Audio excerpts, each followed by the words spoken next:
Herkese selam. Pro Sohbetleri 4. bölümde karşınızdayız. Bugün arkadaşım Abdullah'la beraber size anlatım yapacağız. Herkesin en çok merak ettiği proları, Limited özel üretim proları size tanıtacağız. Onun dışında biz bir pro denemesi yapacağız ve Abdullah'ın bana birkaç sorusu olacak, benim ona sorularım olacak.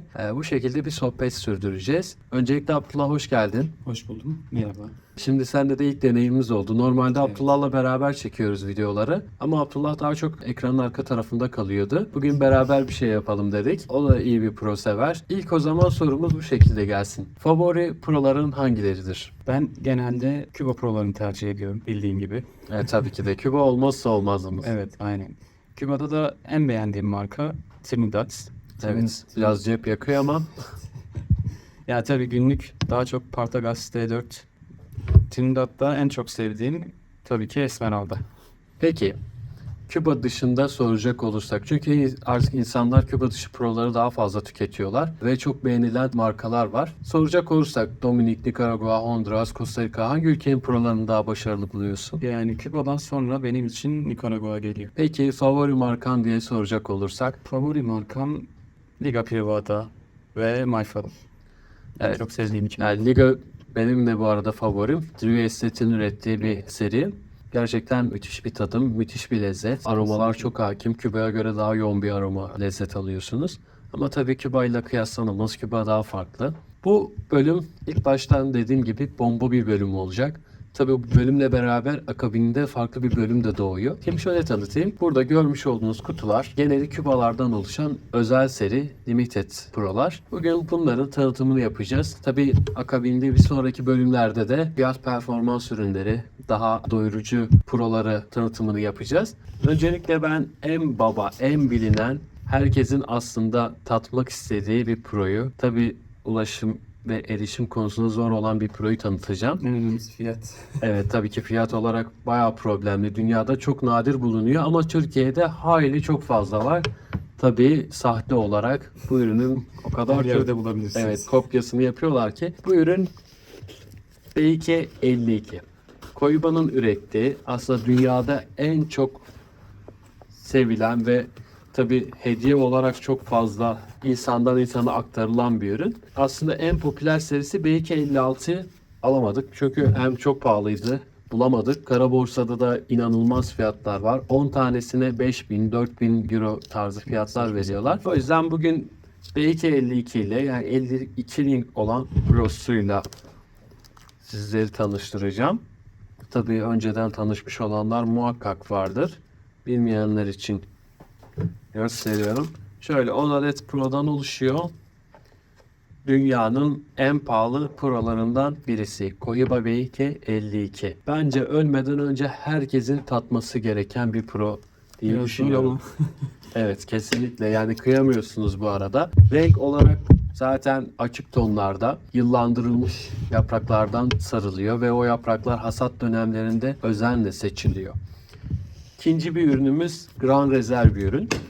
Grand Reserve ürünler Küba'da özellikle 2009 yılında başlayan, 5 yıl bekletilip sonra sarımına geçilen prolardır. Bolivar Belicoso Grand Reserve.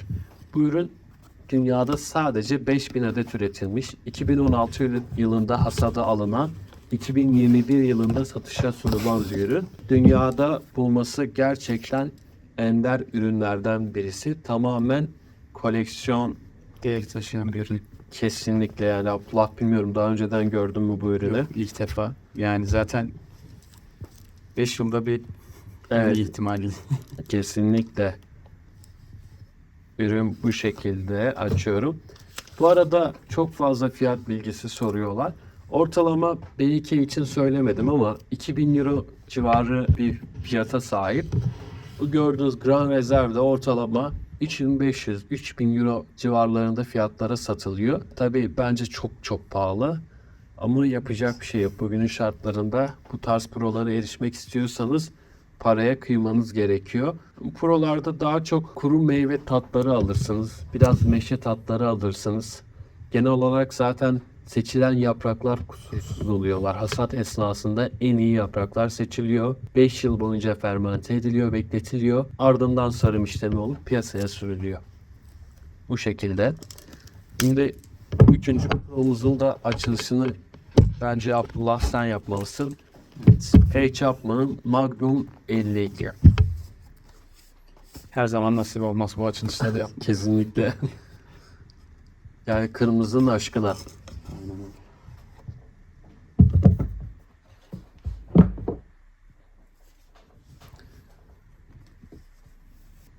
Şöyle size de göstereyim.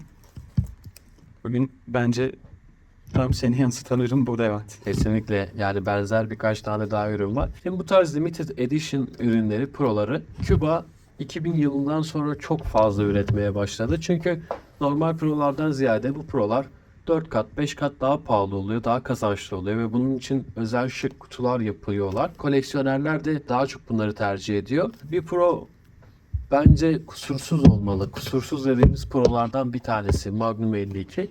Kutuda 18 adet yer alıyor. Ortalamada 1600-2000 euro bandında satışı var. Tabii bu bandında dememin sebebi şu: her ülkede farklı fiyata satılıyor. Çünkü vergi sistemleri çok farklı. Bugün İsveç ile Almanya'da aynı fiyata bir ürünü alamıyorsunuz maalesef.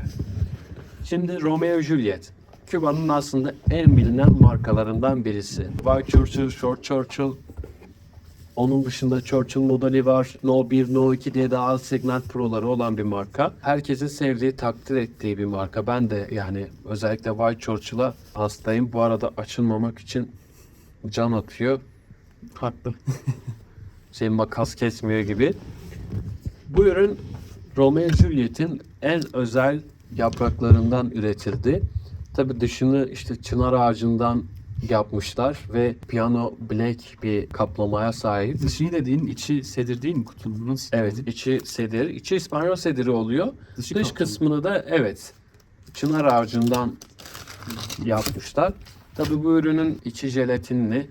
Ben de ilk Mağaza defa jelatinli. ilk defa açtım. Şimdi bu ürünler bize ulaşmadan önce mağaza tarafından jelatinleniyor. Çünkü yolda nem kaybı olmaması amacıyla. Şimdi Küba'da aslında çok fazla görülen bir olay değildir bu. Hem üstte etiket var hem de altta etiket var. Kübaların özellikle uç kısımlarında çok fazla patlama, kırılma oluyor.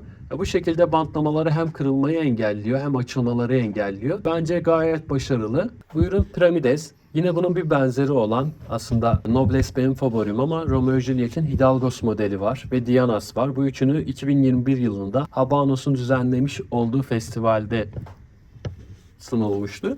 Bence gayet başarılı ve fiyat olarak da oldukça iyi. Ortalama 20 adetten oluşuyor. 1200-1300 euro, 1000 euro bandında fiyatları değişiyor. Şöyle Abdullah vereyim sana. Bu da aynı ürünün Hidalgos olanı. Bence bunu açmayalım. Hidalgos'ta Piramides'in aslında düz klasik olan versiyonu. Şimdi La Gloria. La Gloria aslında benim en sevdiğim markalardan birisi. Çünkü bu marka her yıl çok güzel koleksiyon ürünler üretiyor. Daha önceden Türkiye serisini de gördük. İtalya serisi ve şu an elimde olan Balkan serisi. Bu ürün dünyada sadece 5000 adet üretilmiş ve Balkan mağazalarına dağıtılmak üzere yola çıkmış ve koleksiyonerlerin koleksiyonlarını katmak istedikleri bir ürün La Gloria. Zamanında Türkiye için yaptığı özel seri de vardı bunun. Evet, hatırlarsan gayet de lezzetliydi. Lezzetliydi, evet. Ortalama Robusto size'lardaydı. Yani boyut olarak daha küçüktü ama ring olarak daha büyüktü. Bence çok daha keyifliydi yani o Balkan serisine göre. Böyle bunu da ayıralım. Şimdi La Gloria'nın yine, bu arada La Gloria bu tarz özel ürün olarak en zengin marka. Bu üründe Glorias dediğimiz aslında Habanos'a özel üretilmiş bir ürün. Şöyle göstereyim. Bence gördüğümüz en şık kutulardan birisi. Bu şekilde mavi bir kılıfı var. Evet, kesinlikle. Ya şuna bakar mısın? Öyle köşesinde de La Casa del Habano mağazasının etiketi. Evet. Şöyle ürünü açalım. Aslında ürün çok şık. Ama bana soracak olursanız yani Bolivar'dan ya da Beyke'den iyi asla olamaz. Tabii kutusu daha şık, daha görkemli, daha gösterişli. Alınır mı? Alınır. Ortalama 20 adetten oluşuyor. fiyatı da 1200-1500 euro bandında değişiyor. Yani ben şahsen alırdım. Şimdi asıl bomba prolardan birine geleyim. Şimdiye kadar incelediğimiz proların hepsi Cuba prosuydu. Bu pro aslında benim de Abdullah'ın da favorisi olan Liga Privada No 9 Edition Limited'a. Bu ürünü şöyle göstereyim. 24 adetten oluşuyor. Fiyat performans olarak müthiş diyebileceğim bir pro. Aşırı derece dolgun. Kuru meyve tatları alırsınız, deri tatları alırsınız. Benim yani beğendiğim, çok sevdiğim prolardan biri. Hatta birçok Küba'dan daha keyifli ve güzeldir. Kesinlikle. Bu şekilde 24'lü kutusuna da 500 euro, 550 euro ya da 450 euro bandında ulaşabilirsiniz. Bence oldukça ucuz. Şimdi Abdullah, bugün ne içelim? Evet.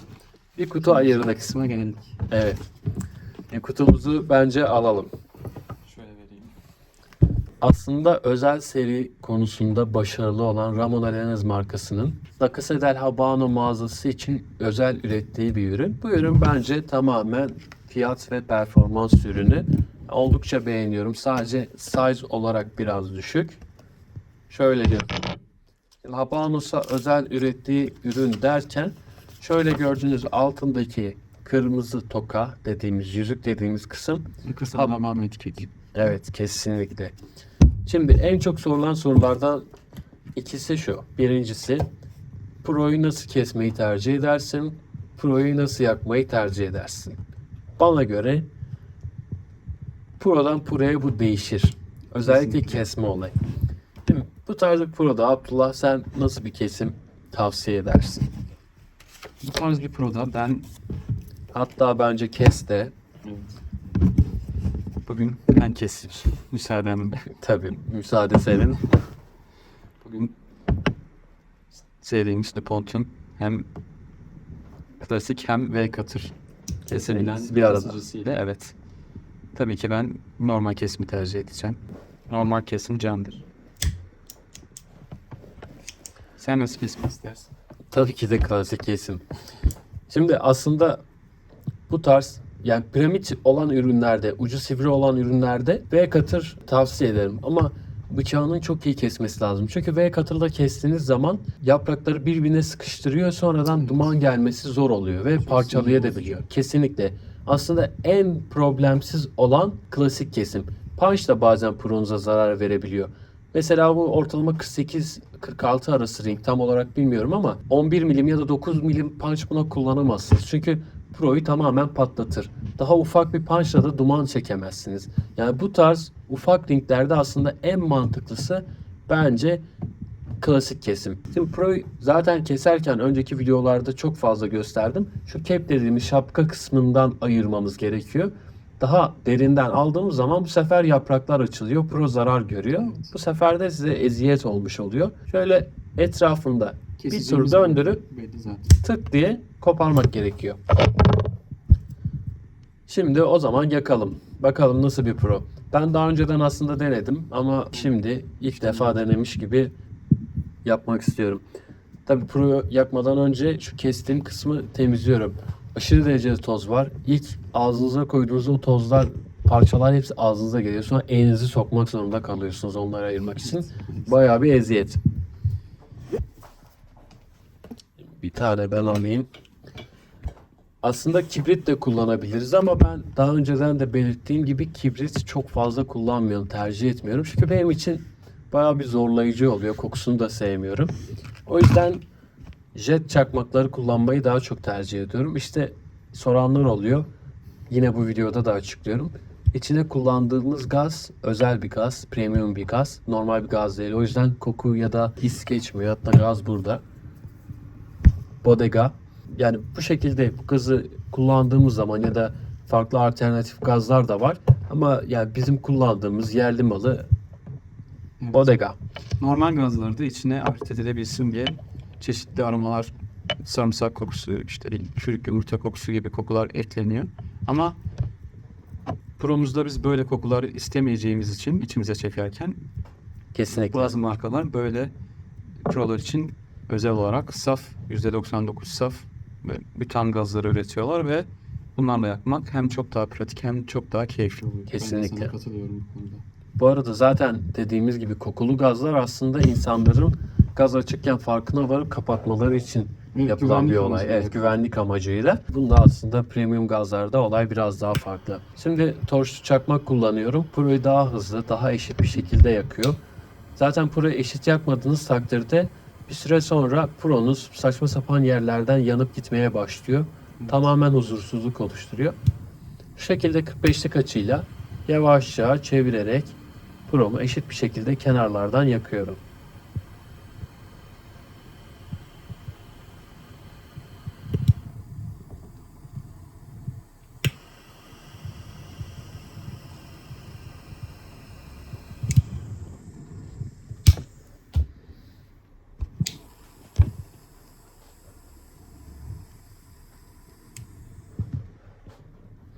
Şimdi burası duman altı oldu. Evet. Ama kesinlikle değdi. Nasıl? Çok güzel Pro değil mi? Mükemmel. Buyurun. Bu arada duman çekimi sence nasıl? Anlayabiliyorum. Gördüğünüz üzere sıkı sarılmış bir ürün. Kübalar evet genel olarak öyle. Öyleler ama kesinlikle aromalar çok iyi. Sadece belki ortadan delinebilir. Daha rahat içmeyi sevenler için ama ben böyle içmeyi de seviyorum yani. Bu arada Kübalarda en çok karşılaşılan problemlerden birisi Pro'dan duman gelmemesi. Şimdi normalde Nikaragua Pro'larında Pro biraz daha gevşek sarılır. Ama Kübalarda daha sıkı sarılır. Bu yüzden duman çektiğiniz zaman bazen Pro'dan duman gelmiyor olabilir. Bunun da tabii çözümleri var. Pro iğneleri var. Onlarla deliyorsunuz ya da eğer içinde bir dal damar görürseniz onu da çekebilirsiniz Pro'ya zarar vermeden. Bu karşılaşılan bir durum. Çok da morali bozmaya gerek yok. Aslında ufak ringlerde daha çok bu problemi yaşıyorsunuz ama bu bence problemsiz tamamen. 56 ring gibi rahat için gayet seyrinde gidiyor. Şimdi videonun sonuna kadar bu Pro'yu içmeyeceğiz tabii ki. Birazdan videomuzu sonlandıracağız. Önceki deneyimime göre söylüyorum. Pro baştan sona kadar aynı. Bazen bazı içtiğimiz Pro'larda ortadan sonra daha çok keyif alabiliyoruz. Daha çok aromalar belirgin olabiliyor. Bazıları da tam tersi bir süre sonra tamamen keyifsizliğe neden oluyor ve Pro'yu orada bırakıyoruz. Ama Ramon Adales'in genel olarak Pro'ları baştan nasılsa sona kadar müthiş bir denge var. İzlediğiniz için teşekkür ederiz. Dediğim gibi bir sonraki bölümde fiyat performans ürünleriyle karşılaşacağız. Daha keyifli, daha istediğimiz ürünler olacak. Sohbetimize kaldığımız yerden devam edeceğiz. Abdullah'a çok teşekkür ediyorum. Rica ederim. Ben teşekkür ederim beni konuk ettiğin için. Çok keyifliydi. Teşekkürler. Rica ederim. Görüşmek üzere.